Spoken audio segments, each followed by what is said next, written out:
And with that, we are live. What is going on, guys? It is your boy, Eric of EMFC. And this is Derek at EMFC, and Fortunately, Compare's not here. yeah, I was going to say, fortunately, Matt couldn't make it. He was going to show up, but apparently has work early tomorrow morning. So I guess if he can, he will probably appear in the chat. But in the meantime, we're back here as Wrestle Chat Podcast. We couldn't do it yesterday, but we are here today. Very eventful, I guess, SmackDown and Raw. The Raw before, a lot of people says probably the best Monday Night Raw of the year. I'd probably be inclined to say so. And they continue with a hot streak. SmackDown and Raw are both good. There's a lot of like championship matches or stuff with a lot of high stakes, especially coming to the last big four pay per view of the season. Sorry, if you can believe it. Sorry, I'm trying to put my phone to charge. Thing just keeps moving further. Anyway, um, yeah, and it's the last pay per view of the year, really. So can't believe it's already the end of 2025, and soon the podcast will be done for the year. Of course, we're probably going to review the whole John Cena week, say goodbye to everyone, and then happy holidays, of course. Then we go celebrate Christmas. We'll be off until next year. Once the WrestleMania season happens, it will be season 3 of our podcast already. That's Three crazy. That's actually years. crazy. I can't believe you've been doing this for 3 years. This is actually wow. Kudos to us. Yeah. Again, if anyone wants to see it, Command Socials. We have our last 2 years, season 1 and season 2, all on YouTube. As we post every time after the podcast is done. We will probably remind Matt one more time. Again, I don't know what you guys are gonna do next week, unless you and Matt are gonna do it. I'm on vacation after this, so I leave on Sunday and I come back until the week after. And I think that week is the last week where John Cena fights whoever the winner of the tournament's gonna be, and that's it. Then he's gonna retire. We'll probably say goodbye for the year, and then we'll begin anew next year, and we'll see Because what we do there. more specifically, because we're probably going to need 3 weeks to really process the fact that John Cena's never wrestling again. So, I know um, as that fans, please give us our peace and allow us to mourn accordingly. that and there's like nothing going on. There's usually repeats. Like this week. Usually This week, repeats holiday tour. Thanksgiving. Um, Thanksgiving for Americans is today, and Black Friday is tomorrow. mhm. So it's like there's special holiday before Christmas. We just take advantage of the sales. Really, we already had our Thanksgiving earlier, but yeah, the SmackDown was already pre-taped, pre-recorded. I guess we could talk about that. I guess we could talk about results. Really, like if anyone watches us, we'll do a spoiler or whatever warning. But let's go to the week of review, shall we?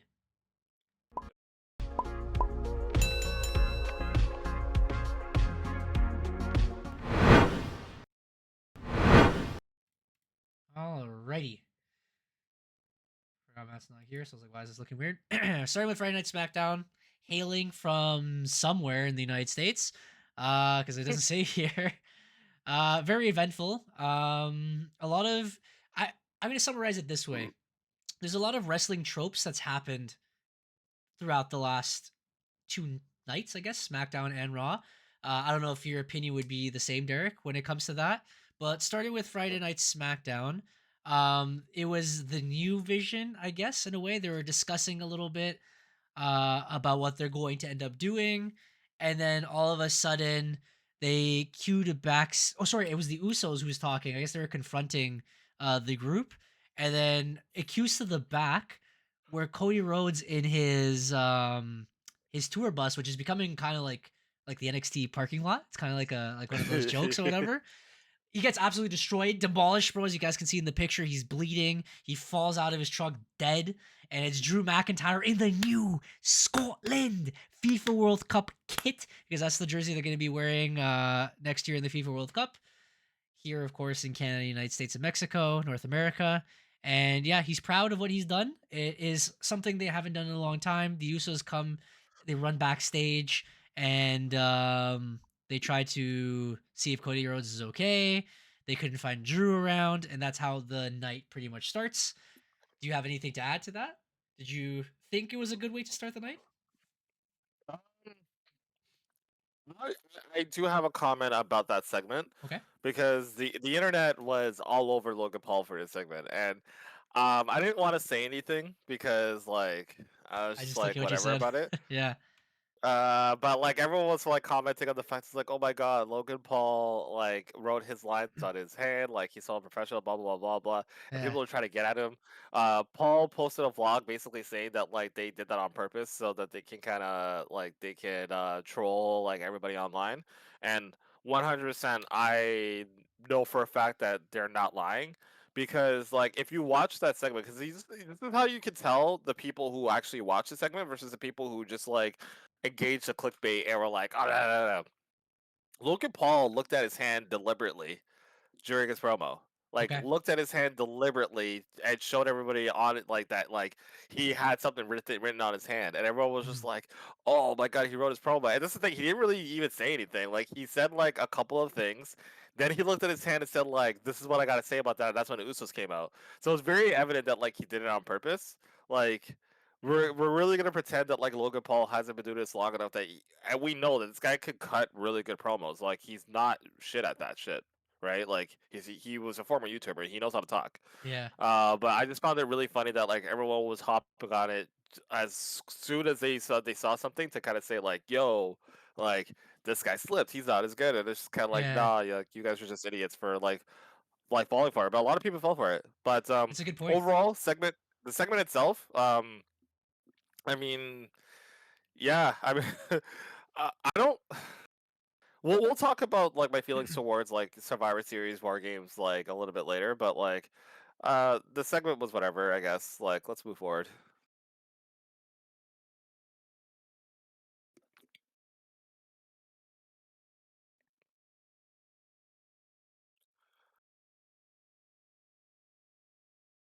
Why can't I hear you? Did you mute yourself? Oh, I may have. Sorry, I had to cough. I've been sick the entire week. I've been trying to like get better.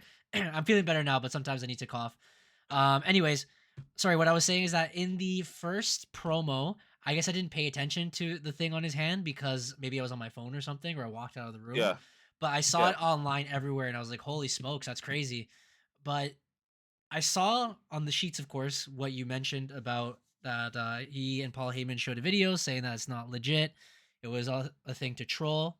But your points kind of closed the gaps for me because I didn't know what the truth was. But okay, if, Exactly. Yeah. if it was No, it was deliberate, it was very evident that it was deliberately done. Like it wasn't like oh like he was unprepared yada yada yada yada. Like no, like it wasn't any of that. So um mm. for anybody who got tricked by it, well, I'm sorry. Do better. Trick Williams. That's Yeah, I guess I focused more on like Cody getting his skull cracked and Drew in a World Cup jersey. Anyways, back to I didn't even the take that in. What jersey is that? That's not Scotland. Scotland. It's Scotland. Scotland. Yeah, It's Scotland in the World Cup. yeah, they made the World Cup. Yeah, Oh, good for them. yeah, it'd be exciting when they play Canada or something. Anyways, back to it. Probably one of the most glowing gems, and I think it's a lot of people's favorite every week, and we've mentioned it every single time. United States Championship Open Challenge. I'm kind of glad that this is also becoming a wrestling trope now, where if you have the United States Championship, it's becoming an open challenge. These mid card titles, of course, fantastic to be defended and celebrated on a pay per view. Look at the Intercontinental Championship with John Cena and Dom Mysterio. It's going to be a sick match. People are looking forward to it. I'm glad these titles are being showcased heavily, right? Something like the United States title right now doesn't necessarily need a storyline, and there's not a storyline going on. And Ilya Dragunov thinks wrestling's real, and it's great because every wrestler he's come up with, people even said, even your boy Baron Corbin said online, he commented, he's like, "Yeah, this guy actually does believe wrestling's real. It hurts, but he's a lot of fun, and he's great, right?" Uh, and he's making a lot of matches with underrated wrestlers. This week it's with JD McFunklepop, JD McDonough. He came from Raw to SmackDown to accept the open challenge, and very aggressive match, very violent, very back and forth. It was a lot of fun. Ilya Dragunov pretty much helped JD McDonough reach another level, and they also mentioned that on Monday Night Raw. Again, of course, Ilya Dragunov defends the title, but this is more esque of the old WWE, or let's say maybe AEW, where they focus more on wrestling than the storytelling. And honestly, it's a refreshing pace to wrestling. and I love the match. Do you have any thoughts on that? I Tortito, love Bosco. that all of JD's matches since he's been back. He's so like this is the thing. Like he, again, this is like a nod to European wrestling. The Europeans do not play when it comes to wrestling. They will lay it in, much to the chagrin of Bret Hart. But they will take the bumps. They will lay it in. They will put their bodies on the line, and whether or not it's a good thing or a bad thing, like I understand where Bret Hart's coming from. Because again, like why put yourself through unnecessary uh torture and potentially shorten your career for a match when you can do the same and do it quote unquote properly. Yeah, But like but at then the same time, like he goes on a podcast and he says the exact opposite. I don't know. We'll talk about that later for sure. But like, continue. it's Sorry. it's a matter of perspective. Yeah, we can talk about that because I am actually interested to actually talk about like styles of wrestling and like what like because like I've seen guys like Ricochet and other younger people who talk about like their style of wrestling and their perspectives. And honestly, I don't disagree, but we can talk about it a little bit. Otherwise, this match was great. I love, love, love, love, love the fact that JD McDonough got an opportunity to really show Yeah. and remind people like how good he actually is in the ring. Because I think people have forgotten that like in NXT, the Irish Taste, like this guy was a guy. And this isn't the first time that JD and Ilya have faced each other in the ring. They have that weird chemistry. JD is also European wrestler. He loves taking those bumps. It was cool and refreshing to see him in more of a proper wrestling capacity than kind of being like sort of like the side lackey of the Judgment Day. Yeah. So love this match. I've been loving everything that Ilya has been bringing to the table since he's become champion. Um, Also, I actually really like just admire the fact that how much he has gotten over on the main roster because especially like when you make that call up from NXT, it's hard to really resonate with the main fans because like even when the black and gold days were a thing, like people definitely watched that more, Yeah. but it's hard to adjust because like the fan base that you see at Full Sail or wherever NXT is like broadcasting, they're a different fan base from like the main roster. The main roster, they look for things to resonate with, and it's not just about wrestling. It's about like how does this person's character resonate with me? And like not everybody has been able to change who they are to really resonate with those guys. Ilya Dragunov has basically been the same guy from NXT, but like just because of his physical way of wrestling, uh, and just yeah, I think honestly, just because of his physical way, like people have really resonated with him. He's been doing great. The fans are getting behind him. And honestly, I just love the fact that people were engaged with JD in this match too, because I honestly think he deserves more flowers than what he's been getting. Mhm. But this was definitely match of the night. It's been very fun. I also love like just the amount of teases they've been throwing Champa's way because like for me like from the onset, if you haven't played WWE 2K25, but in 2K25 or maybe it was 2K24, in one of those games, Champa is United States champion. So like Okay. seeing him with the United States title is something that I want to see at some point. Mhm. Um, I think but like Johnny just the Gargano had his teases, match too. Like little yeah. underrated wrestlers they've been throwing in, like the Those, tag teams, yeah, Praxium, and you like know. people forget, like these guys carried their brand. Like Ilya Dragunov was at the top at NXT. Johnny Gargano and Ciampa, these guys were at the top. They were there for a reason. And so like again, give those guys more opportunities to really show face. And I just hope that like over time, like the fans really see like, yo, these guys are actually really good, and they start to really resonate with them. One of the really cool things about the Attitude Era back in the day that everyone like references is that the mid card was on fire. Like you had the main event guys and they were larger than life, but the mid card guys were just as good. Yeah. And I want that. Like we're approaching the end of the year now. We're going into 2026. I want that mid card to be shining. I want people to really, really see like, yo, like these guys can be the next up at any point in time. Throw that support that way. So like when you complain that like you're seeing guys that you don't want to see in the main roster, you could say like, yo, well, like this guy is very much almost there, and Yeah. give them that support because then all it takes is that one match that puts them in that main title situation, and all of a sudden there they are, right? So I'm hoping that we get to see more of that. But yeah, great match. Just a great match. It was awesome. Even in general, Ilya Dragunov, I think the perfect situation. So like when they moved him to the main roster, he was on fire in NXT. People liked his opening, but compared to like Braun Breaker, who got called up at the same time, Braun Breaker got pushed to the moon, and then while Ilya Dragunov got kind of held to the side when he started losing his matches, it's kind of similar to Hmm. Penta, where he was like red hot fire, which he still is in a character sense. But then when he started losing matches, people were like, "Oh, he's no longer Hmm. undefeated. It's not so important." When he got injured, we're like, "It's a shame." But like it looked like they were going to the point where like they're gonna job him into the mid card, like a lower mid card, I guess. But now that wrestling got a little stale for a bit, his refreshing pace of him joining in has changed a lot of it. And I guess it's the perfect place, the perfect time for him. And now he's the nicest champion, and people are behind him. So all good points. We'll Hmm. move on to the next. Another great match: Carmelo Hayes versus Bronson Reed, which continues a little bit of the feud for the Survivor Series match. People are actually really cheering for Carmelo Hayes now. They're really behind him. Thank God.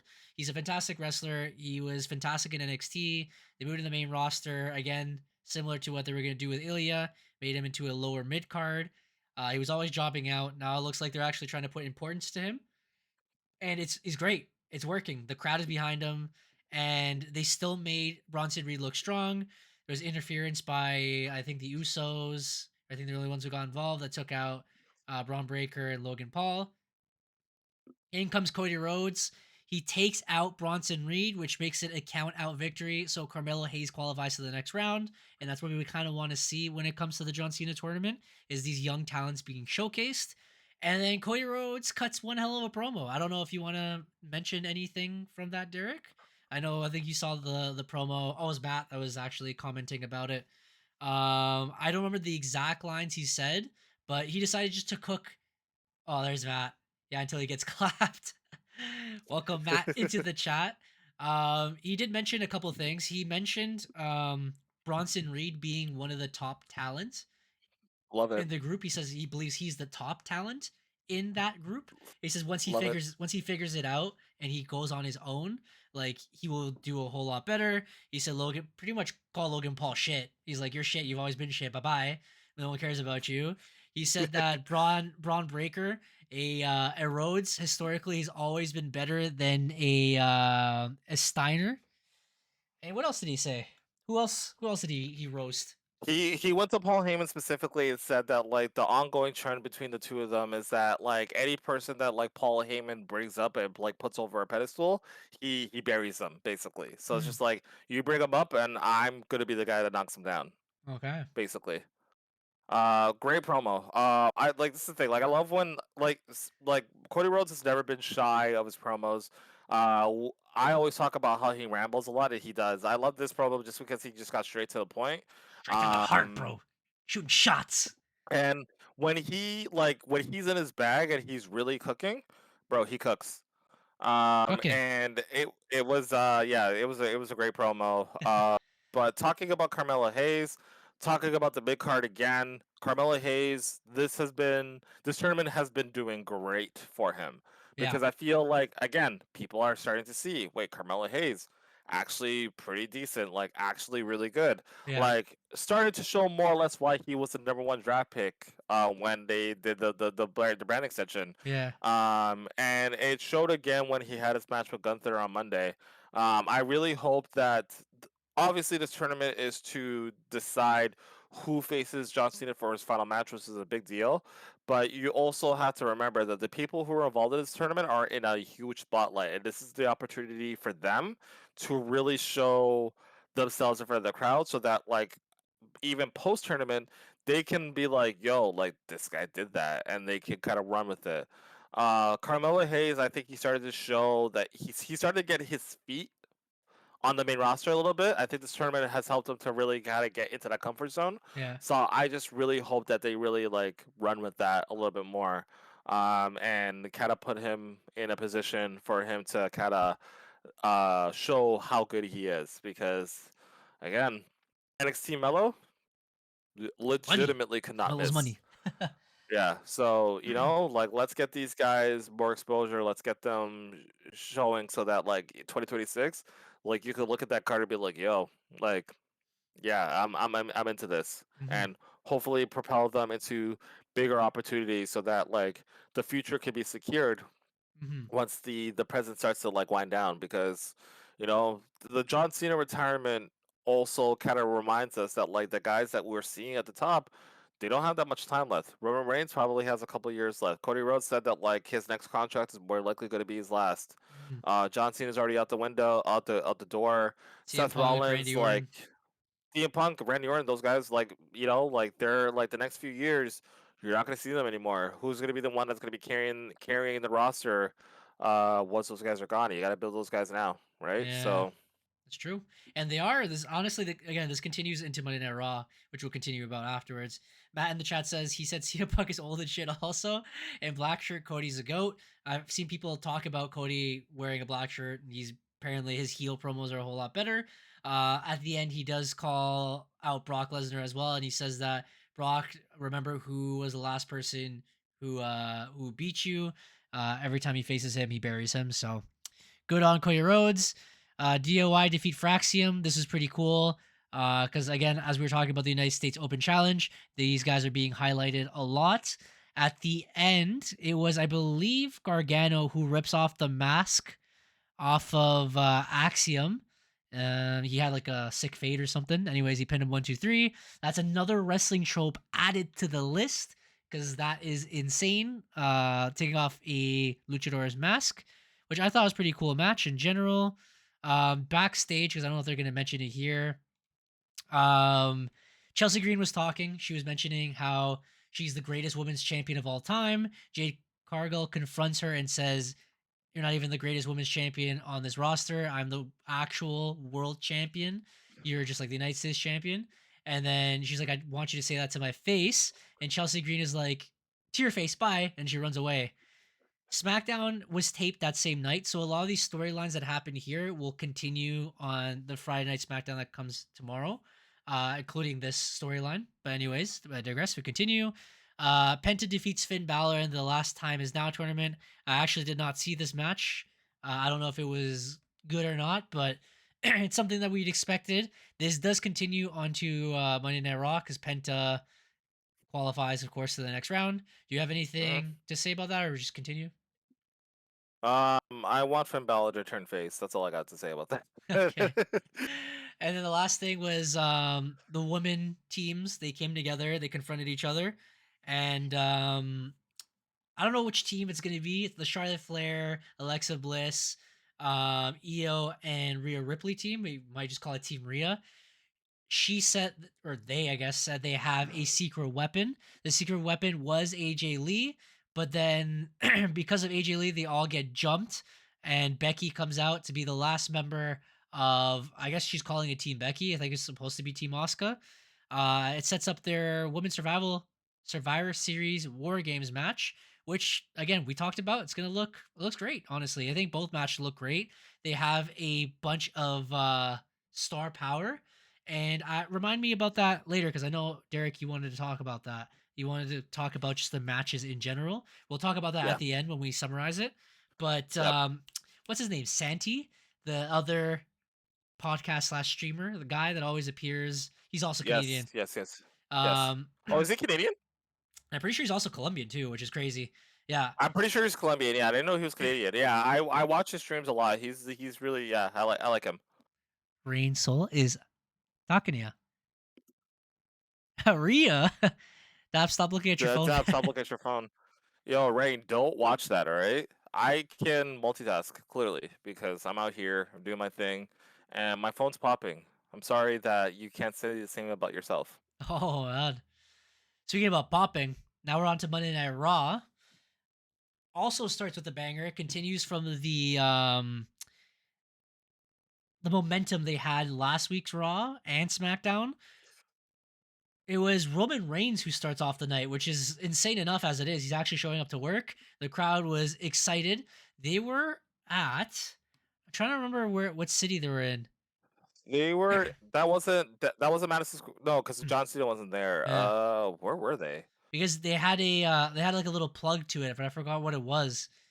It was something to do that rhymes with something. I don't know if it rhymed with acknowledge me, but I don't know what it was. Wherever the city was from. OKC, OTC. Acknowledge That's me. it. Yeah. Yeah, Oh, they were in Oklahoma. Okay. Okay. Were they in Oklahoma? Oh, I guess so. that was the tag. Acknowledge me. Thank you, Matt. What did it say? Big timed. AJ Lee over Yeah, CM Punk because I roasted confirmed. him. I Um, appreciate you, Reno, for joining the stream, by the way, and mm, everybody who is here. Thank you for joining appreciate as it. we talk about our shit. Mhm. Um, If you live, breathe, Matt. I don't know if you were here earlier, but we're gonna say that this week I go on vacation.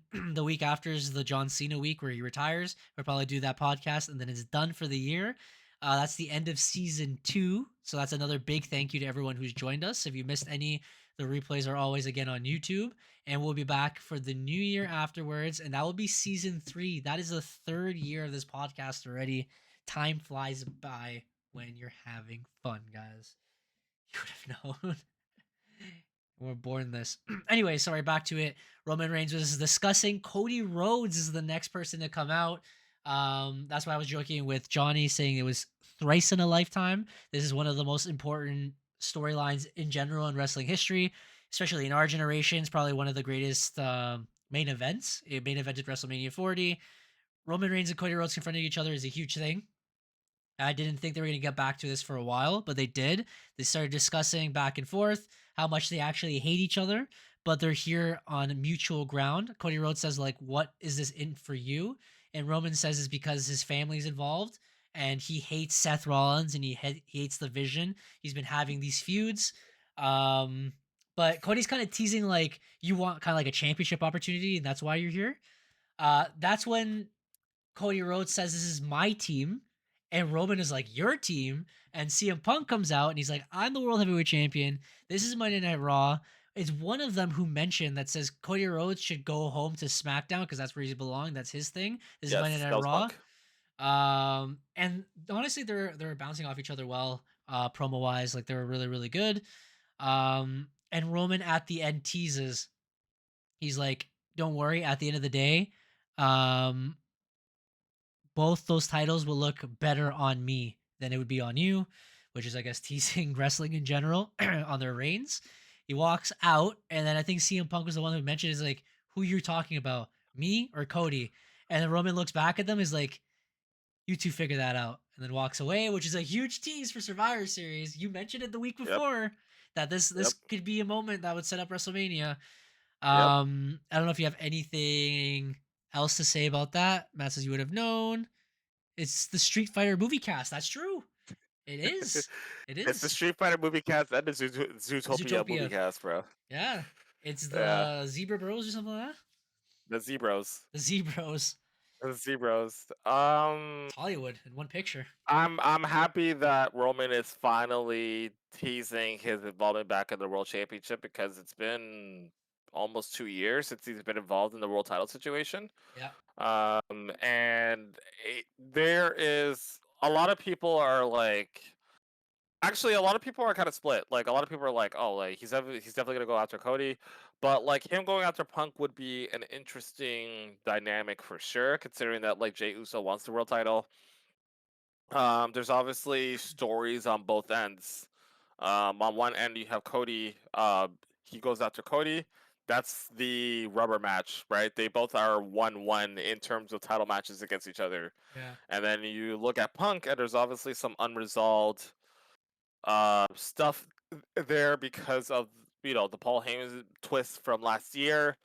Um, and also just because CM Punk has like a history with just how he left the company, the people who were slighted because of how he left the company, the things he said about Roman, the things he said about Seth and the Shield and all that stuff, and things too. So both matches intrigue me, which is what I love about it, because like you go either which way, and I'm here for it.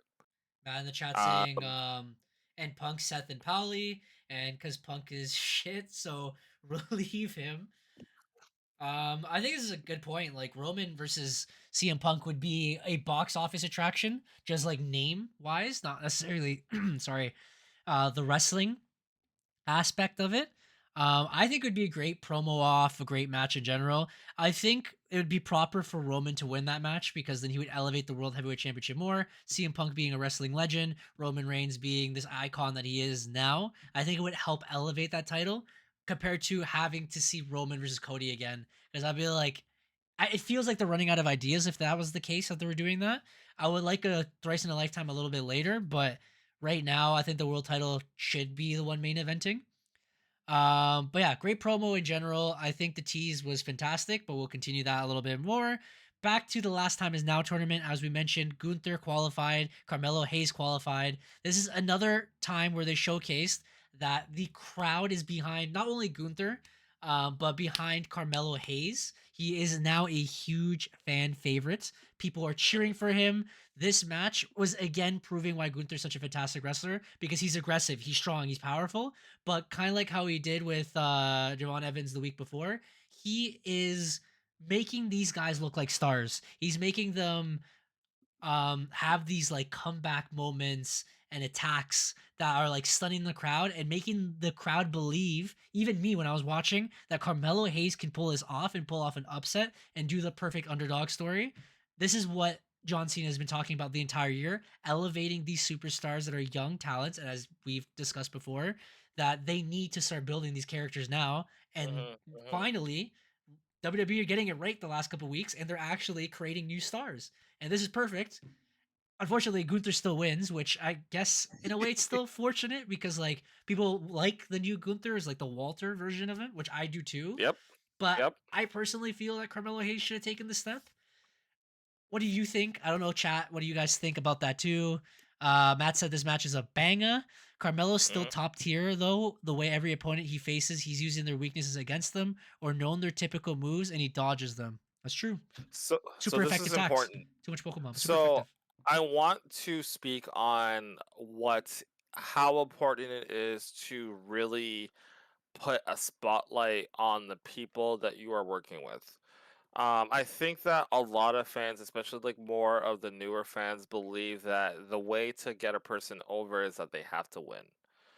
And I would disagree just because if you are able to build a match well enough that the fans leave that match feeling like this guy did good, um, that in itself is a huge plus for you for what you could do in the future. Lately, especially with Gunther is so good at being able to uh show how dominant he can be as a character, but still be able to sell well enough to put people in a position where they're like, oh, like this guy was able to go toe to toe with Gunther, and like it could have went either which way. And especially, I've been talking about NXT a lot tonight.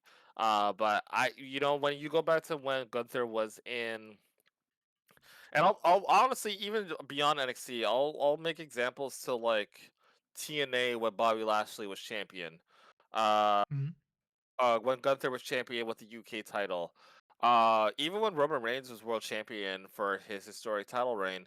The people that he worked in the ring with and how he was able to sell their moves well enough that Pig ball. it gave people hope, like, oh man, this guy is going toe to toe with a person who's having such a legendary reign or is like so much better than them. Like that makes you believe in them to the point where it's like, oh shoot, like this guy's actually a lot better than I thought. And no knock to John. I feel like during John's time at the top, he didn't do a good enough job to be able to do that with people. I don't know. I wouldn't say that was John's fault because I think he was able to make the Miz into a star. I think that his rivalry with CM Punk was able to get him from being like one of the guys on the roster to becoming the best in the world. I think that his stuff with Dolph Ziggler was able to put him in a position where he could have been one of the top guys if He didn't job things out all the didn't time. go the way that they did. Yeah. Um, how you present your opponent in the ring is so important. It's not about the wins and the losses. It's about how well you're able to stack up against those people and to come out of it and say, like, you know what, like, yeah, you know what, this guy's actually a lot better than I actually pegged him for. Gunther's run so far in this tournament, and at this point, like think we could all probably agree that Gunther's probably going to be the guy who wins. And it's very funny to me because a few months ago, people were not having it. They're like, "Oh, we want somebody fresh. We want someone different. We don't want it to be Gunther." Mhm. If you were to go back a year ago, everybody wanted Gunther. And now at this point, now that Gunther has brought back Symphony number 9 and he's been working at this level, people are looking at who's left in this tournament and they're like, Jey Uso. yeah, yeah, we want Gunther. We want Gunther to be the guy. Yeah. Gunther puts on great matches and he's able to elevate the people that he's in the ring with. He's like the modern day like Maharaja. professional. Yeah, like he is just he I don't know how he does it, but he finds a way to be able to get people to look better being in the ring with them. And I think like I said before, Carmelo Hayes looked phenomenal in this tournament. And I think that all we need now is for them to be able to capitalize on that and see like, yo, like you did your thing, don't worry, we got you. And put him on that like rocket and see how far he can take it. But I will admit, like I was with Compare when this match was going on, and I told him Mhm. like, yo, because I was watching like bits and pieces, but I was just like, I mean, yeah, this match was all right, That's but cracked in the it chat. it did well, and honestly, I just hope that they're able to capitalize on that and really build the guys who are in this tournament to really become like the next big stars in WWE. That's a Maharaja. He's excited. Big bulb, and of course the 4-up. But yeah, on to that point. On the opposite perspective of the internet wrestling community, I saw people post a comparison picture of Gunther and Carmelo Hayes, where like Gunther's already proven world heavyweight champion, intercontinental champion, dominant reigns, carried the roster, has already retired Goldberg, opposed to Carmelo Hayes, who hasn't really done anything. This would help out a young wrestler like Carmelo Hayes go over the top. So I don't think it would necessarily. It's kind of like how when Brock Lesnar defeated Undertaker, it didn't really elevate him anymore. He was already a monster in general. Yeah. So it's not necessarily as needed, but we'll continue and see how this goes and how it progresses. You never know. Cena might actually just end up beating Gunther and then having his time in the sun saying goodbye. We'll see. That'd be pretty cool, actually. Now that I think of it, Gunther goes on to the finale. John Cena buries his ass, retires, and then Gunther goes on a absolute rampage because everyone makes fun of him, destroys everybody, wins the Royal Rumble, dominates, and wins a world title or something. Unique experience is all I gotta say. But to each their own. We'll continue. Dominic Mysterio. It's not funny. It's not funny. I hate this. I hate this so much because I want Back. you to understand that everybody, It's not funny. Vince Russo talked It's about it. not funny. So many people talked about it, about how lowbrow and how this segment was such low hanging fruit. I don't give a shit, bro. I don't care. Like if you were able We're gonna get canceled. We're to gonna get canceled. This is so unexpected. Bro, So like, you know what? Honestly, it's not even about the fact that we had a vertically challenged person impersonating John Cena in this segment that made me crack. Dude, this guy was phenomenal. Like the stuff that he was doing to imitate John was so good that I was like, oh my god, like this guy is taking the role that he has and he's running with it. So I'm sorry to everybody who thought that this segment was outdated, that it was stupid. I say shut up. Like this was great. This was awesome. this was a very Vince-ish type of This segment. was Vince McMahon in his bag. This is Bruce Pritchard in his bag. Triple H loves this shit too. Like I don't care. Anytime you do like the fake swerve segment, first of all, I love the fake swerves. Whenever you get people's hopes up and think like, oh my god, Oh, he's bro, here, the and then crowd it's like popped not them. so bad. The crowd popped so hard, and then you were so let down. But oh my god, this guy, whoever he is, like like he did such a great job. Like Mhm. Like in this moment, so like it was unexpected. Dom comes out. He is there. He's chatting his ish or whatever. John Cena's music hits. The crowd jumps, bro. I jumped. I was like, there's no freaking way they're going to pull off a John Cena thing. when they played the music and it kept going, they're like, "Oh, it's gonna be a swerve. It's gonna be Finn Balor or something," because we already knew Rey Mysterio was supposed to fight JD McDonough after this. Rey Mysterio is already feuding with Dom, so we're like, "Oh, it's gonna be something involving that." Bro, we're talking about wrestling tropes before. We said that Raw and SmackDown the last couple of weeks has been really damn good. They've been bringing back what they should be doing. So like older wrestlers with younger wrestlers, elevating these characters, doing these trope segments, as we said before. Hmm. Not only being jumped behind the scenes, but in this instance, this is a swerve, as you would say. Let's put it this way: a swerve, a Vince McMahon esque swerve, because it was a little John Cena who comes out. People start dying of laughter. I thought it was hilarious because he was perfect. He brought out little Stu, and as Stu came out with the shirt and everything, it's, as you said, it's the way he acted. He goes out there, he's like, "Stu, let's go to work." Freaking like goes that and runs all the way down.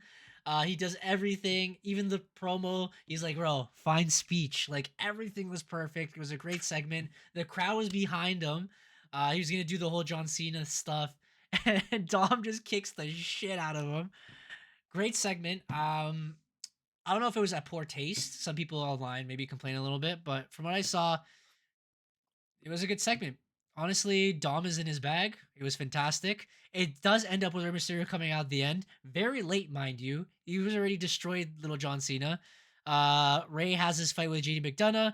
The announcers showcase a little bit more that JD McDonough has been doing fantastic the last couple weeks. He had a fantastic match against Ilya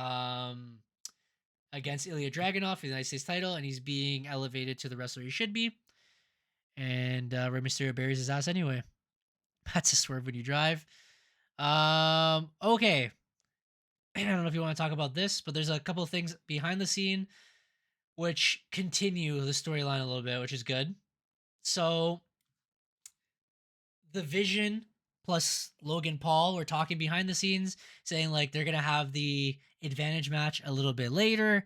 Logan Paul keeps volunteering or voluntelling Drew and other people. Drew's already been suspended for SmackDown. He's on Raw. He's only allowed to be there because he has to be in that tag team match.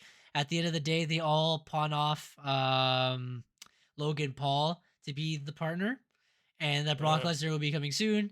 Brock does arrive into the facility a little bit later. He seems a little cheesed. He has a discussion with Paul Heyman, goes to the back. Moving a little bit forward, the new Intercontinental Champion, Maxine Dupree, goes out. She's talking how happy and how proud she is to be the champion.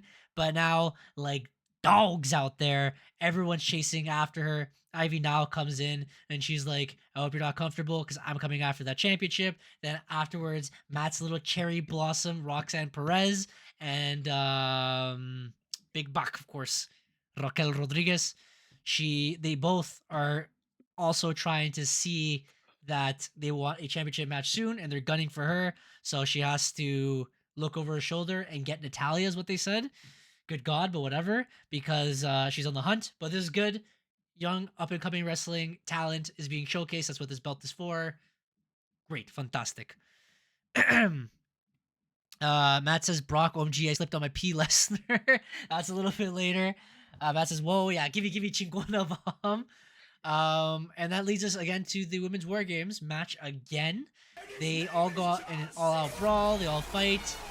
There was a little bit of a promo with the AJ Lee say that therapy works. She's been kind and careful. Becky Lynch also discussed saying that this is her team, that she's elevated all this roster. People are saying she did a Trump kind of promo because the way she was speaking and trying to elevate herself in her speech. And at the end of the day, they all end up fighting. It is what it is. And they have the Yep. advantage match on SmackDown. Yep. Daddy Rambo, appreciate you stopping by. Thank you, Matt, for the shout out. I appreciate the John Cena little blurb. Do you smell what The Rock is cooking? Irish Trump is crazy work. But we'll discuss more about Becky Lynch later, like her personal life. She did go on a podcast and speak a lot of things. Next match was Solo. There's not even a picture for this. Solo Sikoa fights Penta in the Last Time Is Now tournament. Again, this is what the tournament's about. Two younger talents that are newer to WWE. They're being elevated. It's kind of a shame for either to lose, But it becomes more of a shame when Penta tries to go for her Karana on the outside and then falls and like breaks his shoulder, and they have to end the match. Solo Sikoa wins by I guess because no contest, the guy can't continue. Yeah. Apparently Penta tried to re-put his shoulder back in place, and WWE did not allow him to go back in the ring. So they ended the Yep. match. Solo Sikoa Yep. was supposedly supposed to win anyways, but now it's going to be heel Supposedly. versus heel in the semifinals. It's Solo Sikoa versus Gunther. Banger of a match. Yep. WWE is doing well, honestly, with this tournament. So I don't know if you have anything else to Yep. say on that. Yeah. I don't know if I believe that Solo was supposed to win. I feel like You think Penta, it's the face, eh? like I would assume so. But either way, we're here now. I guess that we're assuming that like Penta dislocated his shoulder on that drop. It Um, landed bad. bringing my I guess like expertise with work into it, like the fact that he landed like right on his shoulder, I think he might have separated it, but like the way that his arm is hanging, it was probably a dislocation or a subluxation at the very least. We don't really have too much information in regards to his injury, but Okay.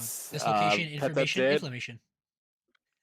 I mean, if we're looking at like recovery time, if it's a dislocation, expect him to be out. Like if he does his rehab hard, a couple of months, maybe 2 to 4 months.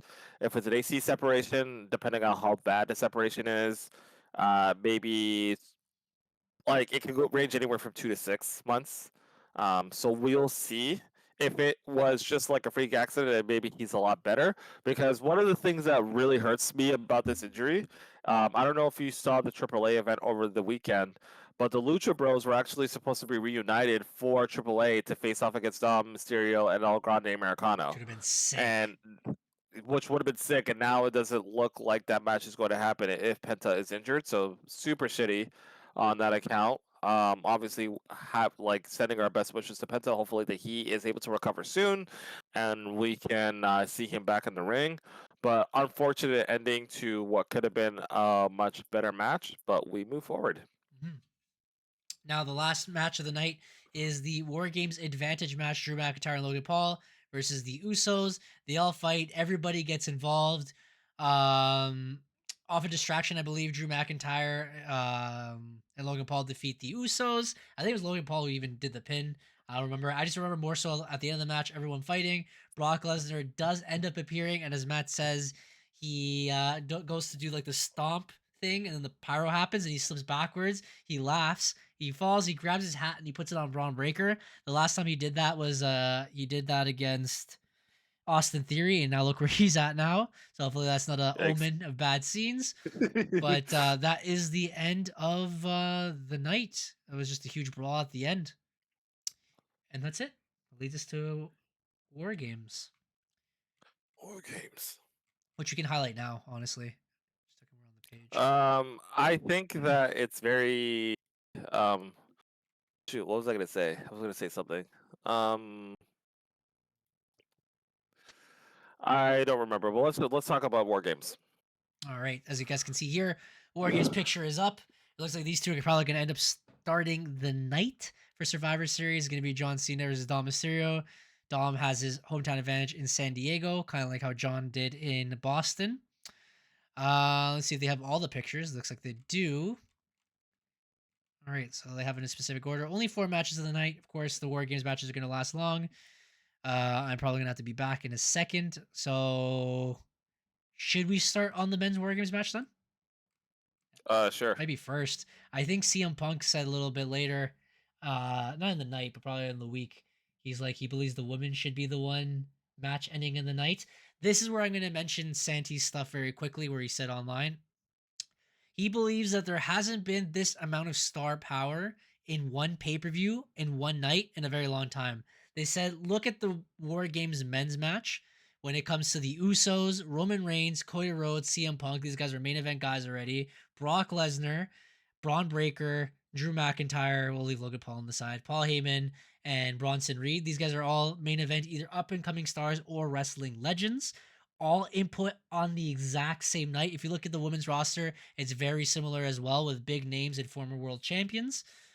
They said the only time you ever see all these superstars together in the same night would be WrestleMania. But in WrestleMania, they would have two separate nights for them. So you'd have a Brock Lesnar versus a Roman Reigns. You would have a Cody Rhodes versus CM Punk. Two separate nights. To have them all in one night and to have them all in one match apparently is a very rare occasion. I don't know if you have a different opinion. I think these matches, even though they're put together very last minute, the storylines do intertwine. And honestly, big names. I think they're going to be great matches. And that's my 2 cents. And Derek, up to you. Take it away. I will be listening to you, but I'll be back. Fill Okay, water. I guess I will carry this. It is a star-studded war games. I've said this last week, or was it last week, 2 weeks ago? Was it here last week? Either way, the last time I was on the podcast, I had mentioned that I'm not really super into the war games pay-per-view this year, just because I feel that the build towards it has been kind of like meh. Um, Very star-studded though. Uh, Obviously we are missing a major star in Seth Rollins, which would have made this dynamic a little bit more exciting to kind of sink your teeth into. But either way, we have a lot of star talent and a lot of WrestleMania implications that are going into this match. Roman Reigns with his promo on Monday with Cody and CM Punk kind of like set the table for future stuff. Uh, Brock Lesnar in his first War Games match already is a big deal in itself. Um, And I think honestly, like to me, if this match is closing the night, expect there to be some swerves that you probably would not expect. I don't think it's going to be like a run of the mill like 5-on-5 cage match. Like I think something is going to happen, whether or not it be somebody turning on somebody or whatever the case may be. I really do believe that like something is going to come out of this match that's going to have major WrestleMania implications. We could potentially see the same thing with the women's War Games match, but I feel that that match is going to be as standard as you can probably assume. But I expect there to be fireworks with the Survivor Series War Games men's match specifically. So, to any of the viewers who are watching who are going to be tuning in this weekend, I would say keep your expectations high because War Games is one of the big four pay per views. Like, something should pop off. And I would be surprised and probably mildly disappointed if something doesn't pop off that does lead into the next like 6 months leading into WrestleMania. Um, that being said, we got 4 matches for the night. Decent matches across the board. Um, Again, I think to me it just all leads into the build and how these matches were put together. So maybe my lack of enthusiasm for these matches are probably based off of that, but like Survivor Series War Games is the opportunity and the proving ground for people to really sink into, really get people, gather people's interest, and kind of be able to set the tone for the next few months. See, what you just said, it makes sense. I think something huge is going to happen. And for, of course, when we do our little guessing game that we've been playing the last couple months, it was hard to choose who would win this match because that's challenging. We can discuss about that too in a bit. Um, because like there's so many storylines. Roman's teasing turning on these guys because he wants a world championship opportunity. Jey Uso's been teasing to turn heel the longest time now. He may even turn on Roman. He may turn on these guys.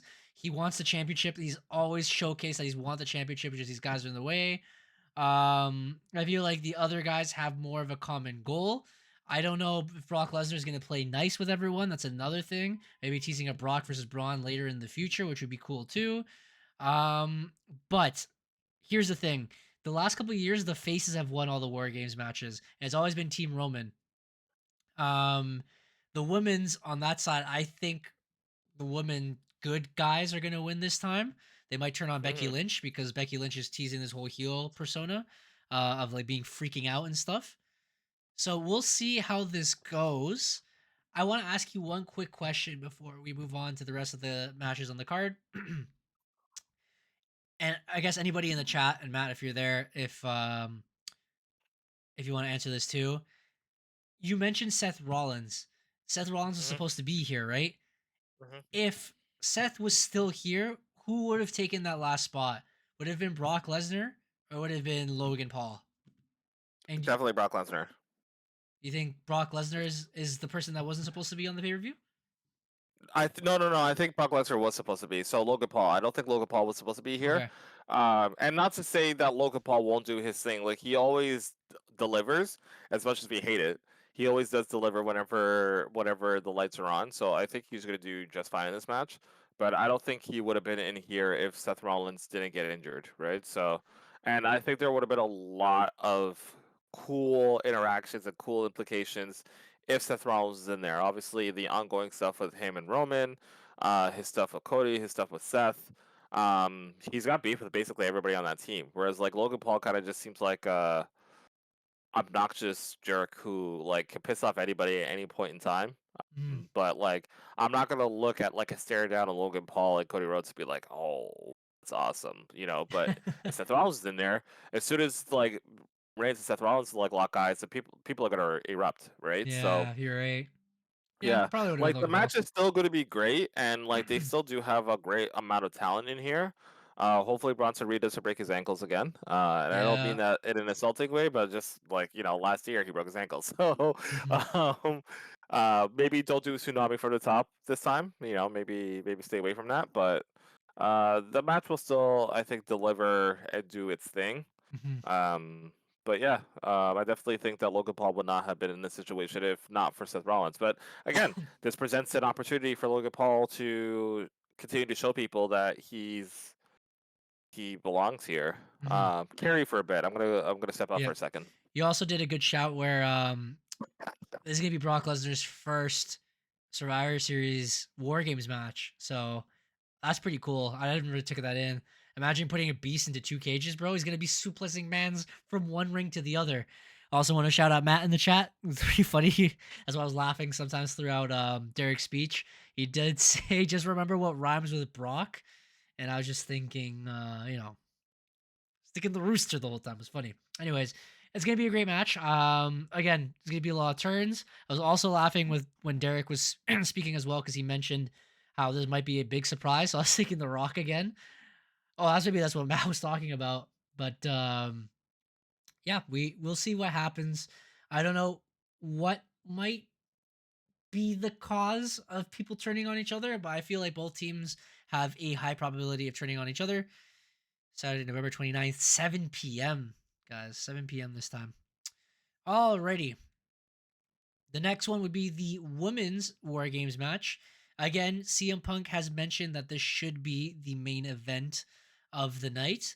I personally wouldn't say so, more so from the storylines that are happening. I feel like the star studded affair of the men's War Games match have a lot of intertwined storylines compared to the women's one.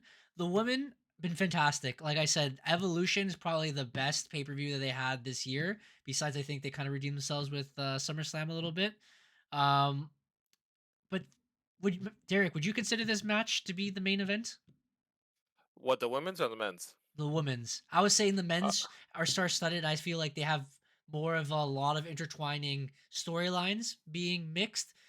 For yeah. example, world champion CM Punk, WWE champion Cody Rhodes, opposed to this match, which they only have the women's tag teams. They literally just threw Becky Lynch in the middle. She had nothing to do with it besides AJ Lee being there. AJ Lee has nothing to do with this besides Becky Lynch suddenly appearing. The Kabuki Warriors, I guess they've had a little claim because they took the tag team championships off of Flair and Bliss. Rhea and Io, I just feel like are just kind of there at this point. Weren't they feuding with? Oh, I guess they were feuding with Asuka for a bit. I don't know. I just feel like the other one would main event. More so this one. It would have been nice. I Mhm, think maybe last year's the women should have main evented, but mhm, I feel like they could have done more. I'm glad someone like Lash Legend Brand New is there in the match.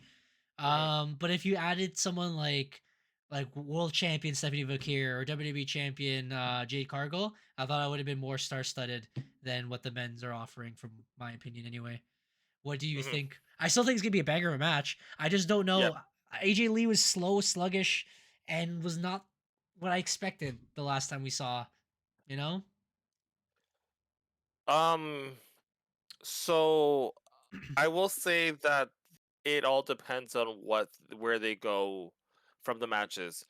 If you're asking me which match I think is going to be the better match, like I think over the last few years, the women's War Games matches have been better than the men's. Hmm. Although the Which is storylines true. from the men's matches have been like phenomenal, and like that's kind of like what resonates more, I think. Io Sky is like Miss War Games at this point. Yeah, Like she's crazy she above the always she trash always can. she always goes off. Yeah, she always goes off for the with these War Games matches. In regards to AJ Lee, like she hasn't been in the ring for a minute, and especially a War Games match, like I'm not expecting her to do anything crazy, and I don't want her to do anything crazy. But I think it all just comes down to what do you really have planned post War Games match. Like if there are going to be moments that will set the tone, that I think that's a match that that should main event. But yeah, I don't know. I think either or could main event. It just depends on what they plan to do with the match. If it's just gonna be like a standard match and like everything ends from that match, then then they could open the show. But if it's gonna be like, oh, something major that happens that has like major implications for WrestleMania to a potential main event match at WrestleMania, then yeah, let these girls close the show.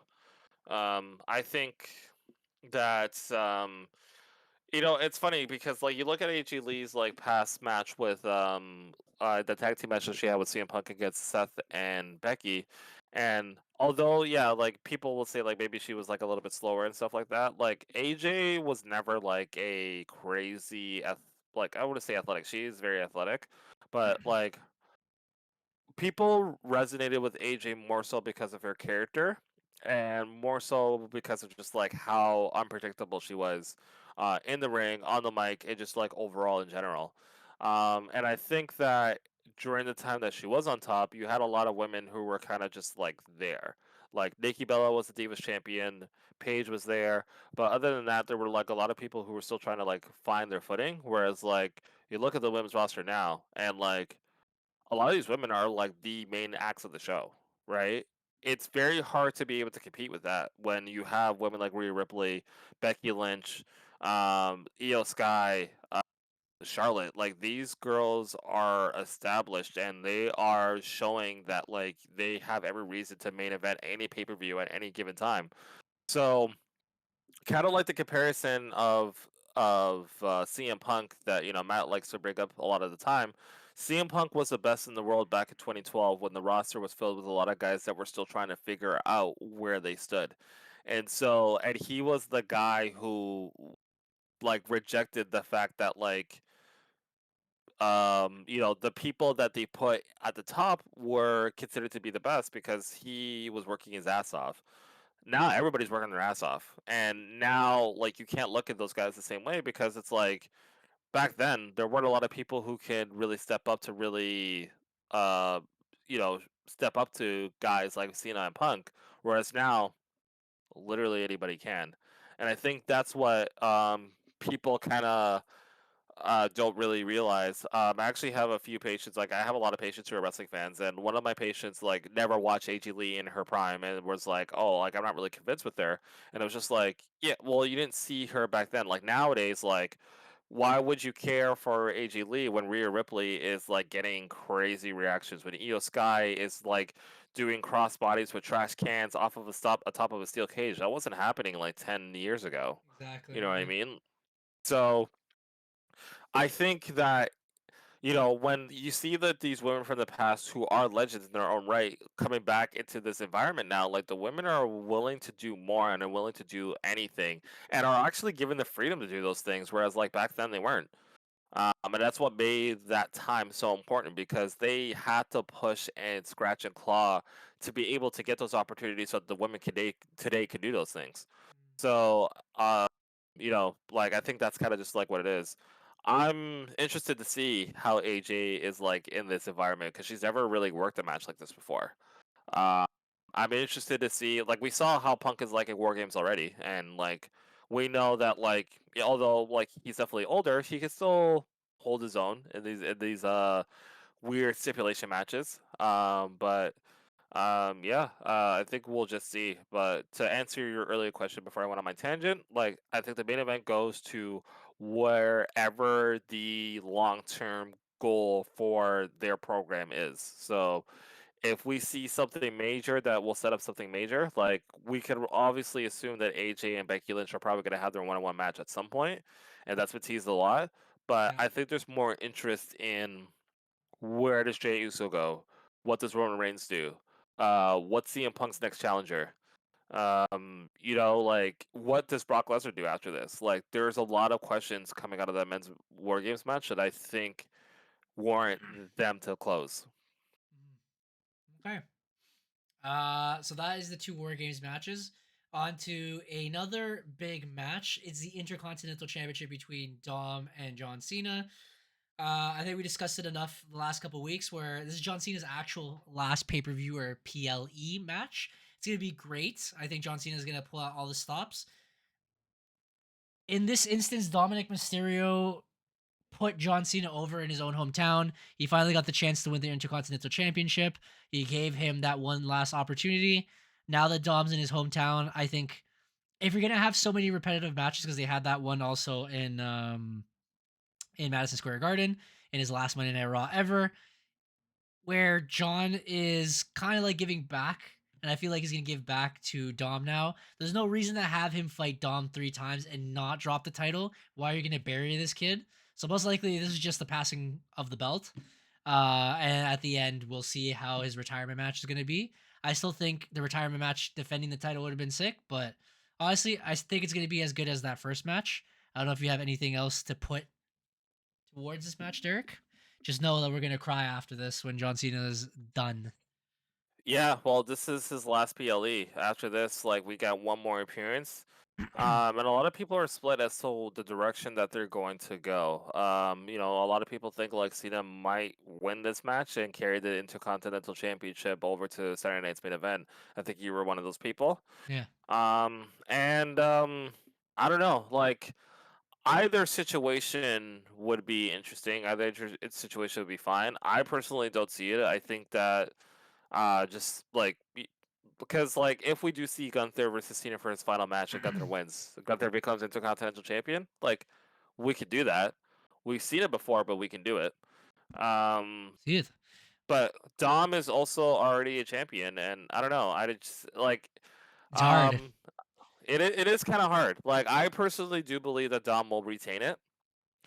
But it's the fact that I am going back and forth with it at this point is intriguing enough. The selfish person in me just wants John Cena to win all the time, I and know. I think a lot of fans are on that boat as well too, which is super funny considering that like if we were to go back like 15 years ago, that's the one thing that people didn't want to see. Yeah. But like we're winding down now. Like I think we want to see this as like storybook and as perfect as possible, and the storybook thing would be for him to leave on top. But we will see. Okay. I know you just want to see John Cena just win all his matches, but again, fighting 3 times, it doesn't make sense to like John Cena to bury young talent, but we'll see. We'll see. Next one is that's the last one of the match. Last match of the night, sorry. Sonya Vakir defends the Women's World Champion against Nikki Bella. I think this is a foregone conclusion, honestly. It's just a little bit of filler. I didn't think it was going to be this early, but it's good that Nikki, I want to increase my size. Bella is trying to put over a young talent, Stephanie Vakir. We'll talk about that right after this. I think Stephanie's just going to slap the hell out of her and fill her, honestly. Yeah, I agree. But I'm glad that Nikki's a heel again. She's more an element as a heel. So she a heel, all right. Let's talk about that. That's the end of Survivor Series. Let's go straight into the sheets. This is a lot of unique things that happen. We already passed an hour. We had a lot to discuss this week. So full disclaimer, like off stream, like we had talked about how this stream was going to be short. Like we were only going to go for half an hour and then we're going to go.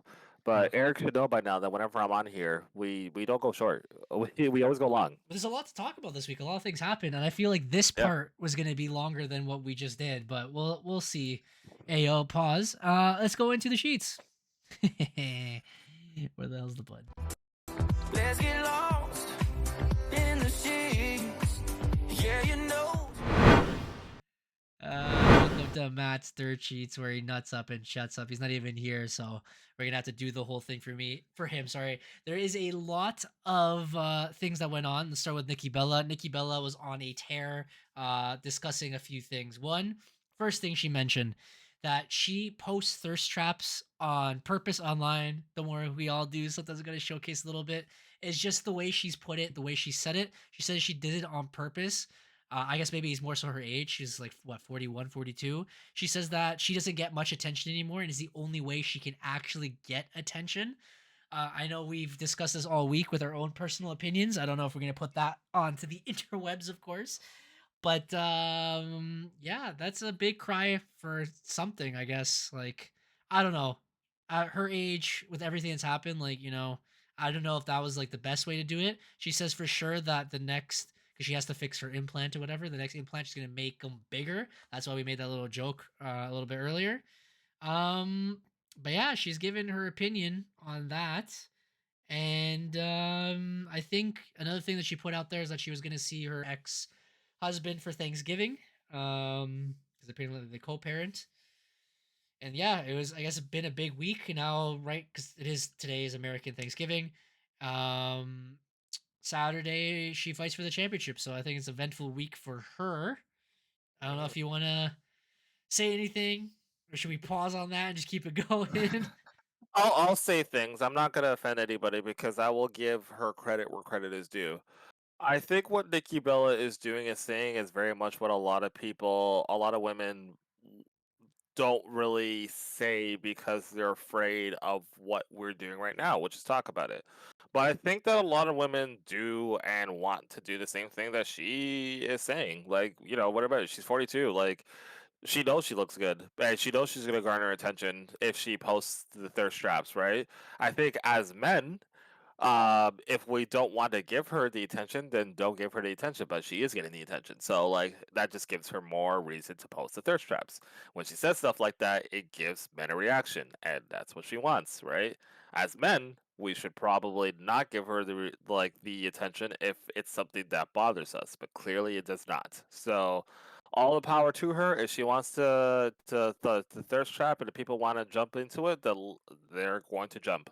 Um, in regards to, and I've already talked about her co-parenting situation, although the situation is very weird considering the circumstances of their separation, I also understand, and obviously we're not there because we don't have kids ourselves, but co-parenting, especially for your child, is something that you kind of need to do. So like, if you want to still be able to foster an environment where your child isn't too scarred over the current situation, um, this is what you got to do.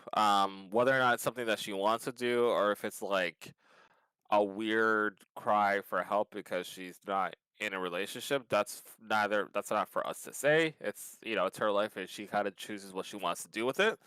Um, but again, like, for your children and for your family, you got to do what you got to do. So I hope that they were able to have a copacetic Thanksgiving, given the circumstances that they've dealt with leading up until this point. But it's always so weird because, like, like, especially Nikki Bella, like, her podcast is just a space for her to just kind of talk what she's feeling, and whether or not we agree with her or not, like, that's just what she's going through. It's her life. We can't really judge her accordingly. I mean, we can, but That's another thing she said. but She said she doesn't really have much people to talk to about all this stuff. I mean, she does have a twin, but I don't know. she It has a is what it twin, is. but her twin is in a happy marriage with Daniel Bryan. Brian But I Danielson. mean, they don't have a kid, and Nikki does. So, different lives that they lead and stuff like that. But you know, it is what it is. But honestly, like, knowing, like, I'm old enough now that I know a lot of people who are in situations like hers. Maybe not to the fullest extent, but I do know that regardless of the personal history that are going on with the parents, you do whatever you can for your children so that they can grow up being the best that they can be and not grow up with resentment. Which is something that I could definitely resonate with because, like, it's hard, like, especially when you know that your parents aren't the perfect family that maybe your friends have. You very much, like, cling to whatever you can see that it's as perfect as possible and be able to say like, you know what, like, you know, my family's not that bad kind of thing. So if being able to, you know, co-parent and, you know, spend like, you know, events like this together helps with their child, then I'm all for it.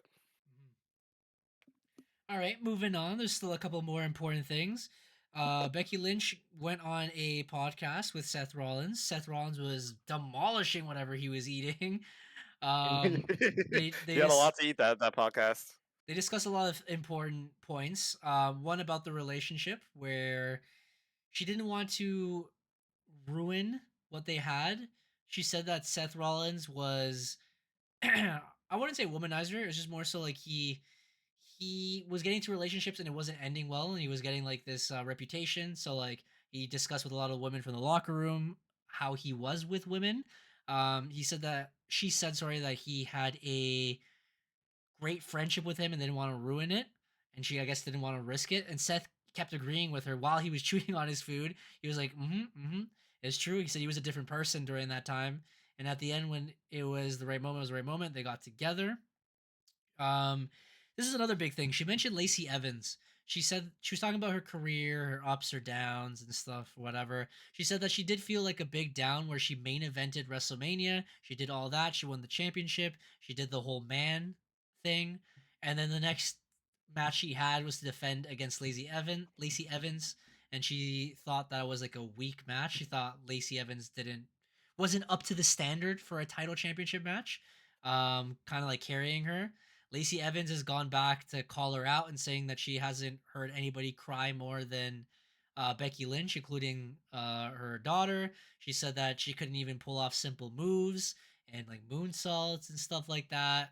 I've been seeing a lot of back and forth. People were like Lacey Evans was a good wrestler. I see people say that there's a reason why we don't have you on WWE and you're like on OnlyFans. I don't know if you have an opinion on that, but it was I don't know. For me, it was kind of random for Becky Lynch to say it. I wouldn't. I felt like Lacey Evans. I was never entertained by her. Like she doesn't done anything in her career for WWE, anyways. Post WWE, she can do what she wants, obviously, but um, everyone has their opinion. Everyone's defending each other. So, do you have a point to that or no? I just feel like it was such a random. Like I don't know. I felt like it was like a shot randomly by Becky Lynch for some reason. Um, I think that anytime you bring up anybody from the past and talk about like your career, it's going to be looked at as a shot. Lacey definitely took it as a shot. And I mean, you were watching WWE at the time. How did you feel about that feud? Like it was just nothing to me, I guess. Really. Exactly. So same here. So I don't think Becky is wrong with her estimate. Like you had that feud, and then you ended up going into a feud where her and her husband, as champions, faced off against Baron Corbin and Lacey Evans. Like I wasn't into it. Yeah. Lacey Evans, I think, Yeah. you know, like like she won the first ever main event, women's main event in WrestleMania history against two big time people who deserve to be in that main event. Lacey Evans never main evented, and that's just because like there was a ceiling to what she can do.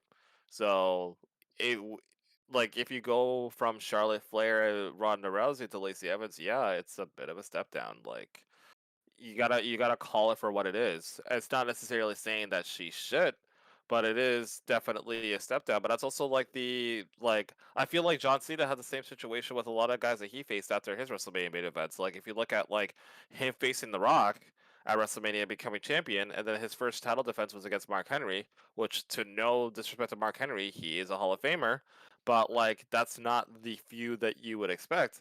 Whereas like when you went from when he faced The Rock at WrestleMania 28 and he lost, his first feud post WrestleMania was against Brock Brock Lesnar, Lesnar. who Yeah. just returned to the company. That's how you build up from that match, right? Yeah. Again, it's an opportunity for Lacey Evans to kind of show that she's in that spot, but like Lacey Evans is no longer with the company, and she didn't really do much. So I mean, I don't disagree with Becky's take. I can understand where Lacey's coming from and kind of getting her shot back because I think that it is a bit of a shot, and as a person, like if someone's calling you out, you got to respond. But like, I don't think Becky was wrong in her assessment, really. It didn't really feel like it was a step up from WrestleMania. It did feel like a step down, and I don't think, like, I wasn't into it. I don't think a lot of people were into it. I don't think anyone went into that match thinking Lacey was going to become the next women's champion. Mm, I really wanted Shayna Baszler to be the next women's champion at that point, but that's a that's a separate different conversation for a conversation. different time. Um, but yeah, I mean, it is what it is. Like Lacey Evans isn't even really a part of the wrestling world anymore, and she has no intention of going back. So like, I She said she feel might. like, oh, did she? Oh, Yeah, well, that's yeah, different from when she left. yeah. So, I know she gave like eh. very strong opinions about it. Anyways, continuing with that little podcast, I think the last important thing was that oh, there's two. She important about her kid. Her kid can't put the difference between real life and wrestling. They're like, why are they booing mom? And she couldn't understand it when she was watching it live when Becky turned heel. And when they started chanting Becky sucks, that's when she started like bawling her eyes, like my mom doesn't suck. And like every time she watches wrestling now that Seth is at home, she always says like, do people still boo my mom? And he's like, yeah. And she's like, upset. She's like, okay. He's like, but that's her job. That's her job. And she's like, my mom doesn't suck. It's so funny. And she's Like, not. She's the greatest of all time, and she's not the only person who says it. Sports Illustrated says it. oh, of ESPN course, says it. experiences. He's a part of I the say it character. like she's definitely one of the top people of all time. Like, never knock back on what Becky has done. She's earned her spot, and honestly, like, I didn't think I'd be into her heel work, but like, I love her heel work. So, It is what but it is. going off of that podcast too, another thing that Seth mentioned that I will address because I think it was a fair point was his disdain for social media and how a lot of people on social media like to have opinions. And I've talked about this before. This will kind of be my grain of salt as well too. But I've talked about this before, where I think as wrestling fans, especially the fans nowadays, they're so adamant in thinking that they could do better than what the creative writers do, and they feel like they know things better than what is being presented to them. And I've always said that as a fan, all I can tell you is stuff that I like and stuff that I don't like. So if I'm not feeling it, I've got no problem telling you that I'm not feeling it. As a fan, I think I have that right to be able to say so. I don't think I have a right to talk about how good or how bad somebody is in the ring, how good or how bad somebody is in the mic. But if I'm not interested to what you're bringing to the table, I think I have a right as a fan to be able to say, yo, I don't like this. I don't think that you should lose your job because that is your livelihood. But I could definitely say, like, you know what? This thing that they're doing right now, not really my cup of tea. Um, and I think that fans have had their voices dictate how WWE does do things, like our truth is like a huge example of that, where like Cool. he was released and fans were very much like, yo, you can't release him, our truth is awesome. And they were like, all right, cool, we heard you, we'll bring him back. And they've done next to nothing with him since then. Literally But he has a nothing. job. So like, I'm happy that he's still working and he's still doing his thing. And like, our truth is a very much loved person, but like, do we care to see him in any storylines? Clearly not. People aren't like starting like a hashtag we want truth things anymore. I think that it's kind of like the same thing at how it was like back when CM Punk dropped the tip of the pipe bomb when Daniel Bryan had Yeselmania. Uh, Fans want to be involved and want to be involved in the creative decisions so badly. And that wasn't really the thing back when in the mid 2000s. Like, whoever Vince told us we liked, we were typically on board for. But I think the other part of it is that from a booking perspective, they were able to build it in a way that we were like, okay, we're on board with this guy.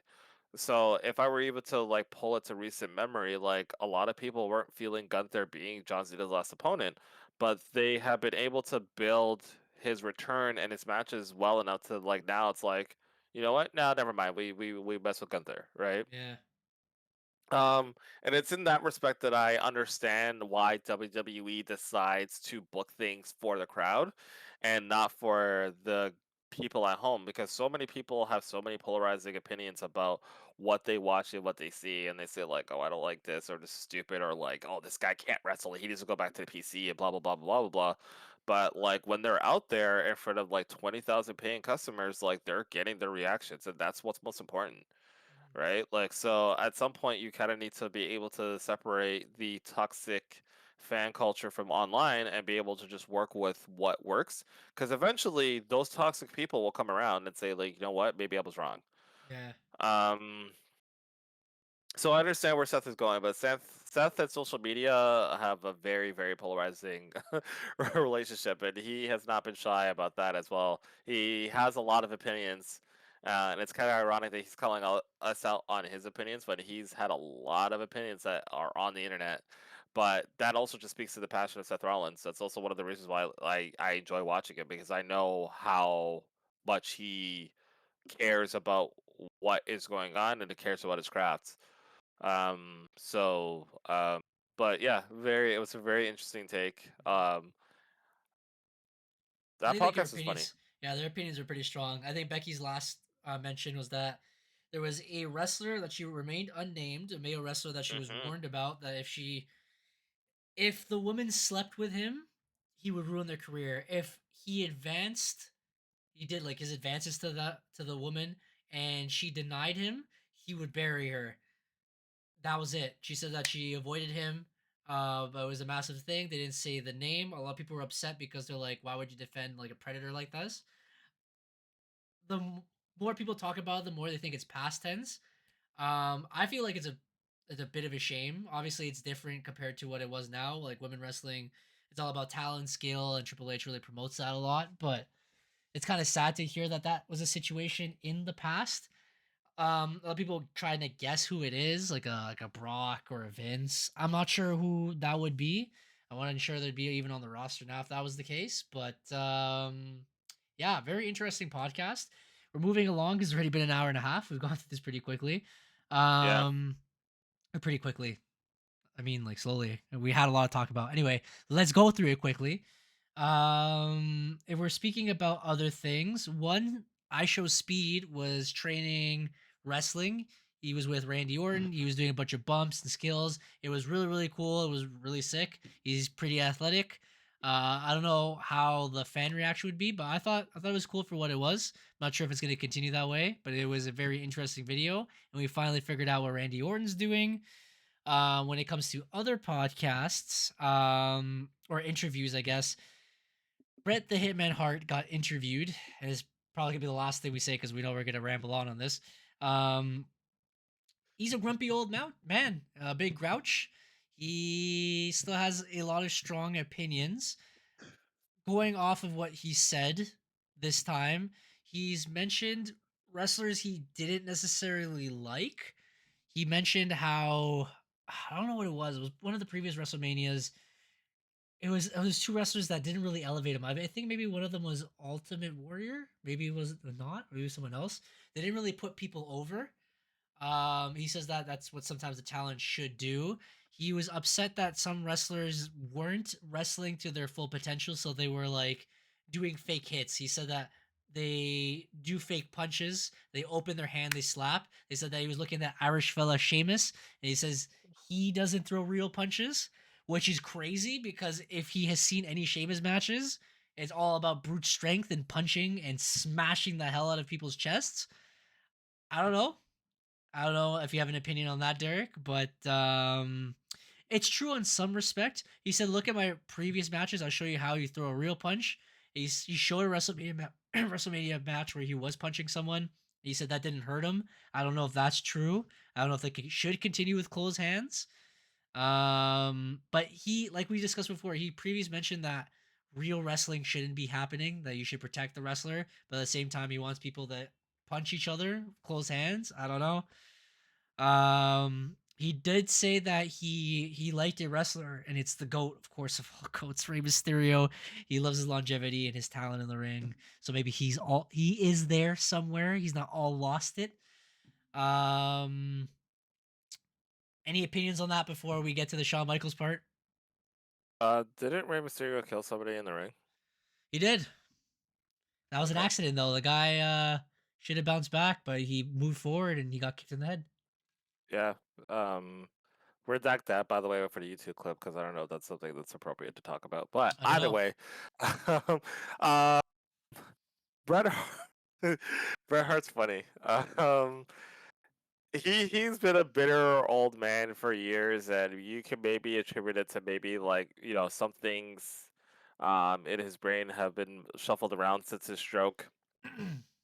Um, but it's always funny because he always has something interesting to say. And I like if you know anything about Bret Hart, like what he said isn't really much of a surprise. Like he has prided himself as being the best literally his entire career, and he prides himself in being the best because he was able to make his matches as authentic as possible, while also protecting the people that he worked with in the ring. And the thing about like like wrestlers who come from the UK, Sheamus, JD, he would probably hate Ilya Dragunov. Like those guys are very much like, yo, like just lay it in. Just lay it in. Like we're men, we're tough guys, we can handle it. And that kind of brings me to my point, because I remember I think it was Jim Cornette that kind of called out, I think, Will Ospreay for like his wrestling style and saying like, oh, Will Ospreay's too reckless. Like, look, he's in the hospital now, and I think Ricochet defended Will and said like, aren't all you old wrestlers like coming off of like multiple surgeries because of all your time in the ring? Like, you're going to feel it at the end of your career. Like, let us dictate and decide how we want to work because at the end of the day, like once we retire, like we're going to have the bumps and bruises, right? Yeah. And honestly, at this point, like I don't disagree with what Ricochet says. I definitely do believe that, like, as a professional wrestler, your job is to protect people as much as possible whilst also putting on a good show. But I do also think that we're in a new age where, like, what that means is different, right? Mhm. We've seen situations where like wrestlers agree to take bumps that obviously are detrimental. And I'll use Adam Cole as like an example because now he may never wrestle again because of a bump that he took from Fletcher. But like that was also a bump that he agreed that he would take and something that he thought that he could handle. And like as the old adage goes, like this isn't ballet, right? Like you're always running a risk getting into the ring, regardless if you're being as careful as possible or if you're being reckless. I think that at the end of the day, it's up to the wrestlers to decide what they're willing to do, and if they aren't, if they come out of it worse for wear, that's a decision that they make. Samoa Joe, look back to TJ Tyson Kidd, where he can't wrestle anymore because of a spot that Samoa Joe has done for 20 plus years and has never injured anybody for, Mhm. right? So what are we gonna go as Samoa Joe and say that he's an unsafe worker because he hurt one person when he's been able to do that spot protected for like 20 plus years? Like stuff happens. Mhm. I think that Bret Hart has his opinions and Bret Hart has his thoughts about what it is to be a wrestler, but I don't know if there is any one way to decide what a true professional wrestler is. I think that every wrestler has had their moments where they have tried their best to protect who they're within the ring, and have had their moments where like something happens and like you kind of just deal with it, but that's just Mhm. part of the game. Um, Which brings so it's me funny. that brings me to the other thing that he said as you were saying that accidents happen. He started discussing about Brock Lesnar. They're like, "What do you think of Brock Lesnar?" And he's like, "Oh, he's a true professional. He's a wrestler. I wish I could have wrestled him." Unlike that Goldberg guy, because he's still going at it when he injured him. But yeah, interesting guy. Last point he puts out is that he swears to God that Vince McMahon and Shawn Michaels smashed each other, that they were in a relationship, and that was the reason why he was not being pushed and Shawn Michaels was being pushed for the championship. It is because they were sleeping with each other. Good old JR started laughing and he said that he gives his opinions. and obviously he's been out there as of late. But he says he doesn't believe it to be the case. But he said Bret Hart is Bret Hart, and I think that's it. And was there anything else on the sheets? I know there's No, I think that was it. 41,000 people to attend this pay per view, which is going to be cracked. So good for Survivor Series. It's going to be an outdoor stadium. They already built it. But yeah, besides that, I think that's everything. We're gonna look forward to what the pay per view is gonna be. Again, I'm gonna be on vacation, so you guys won't see me in the next couple of weeks. Till then, we'll see you next time. It has been your boy Eric from EMFC, This is Derek from the EMFC. and we'll see you guys next time. Peace.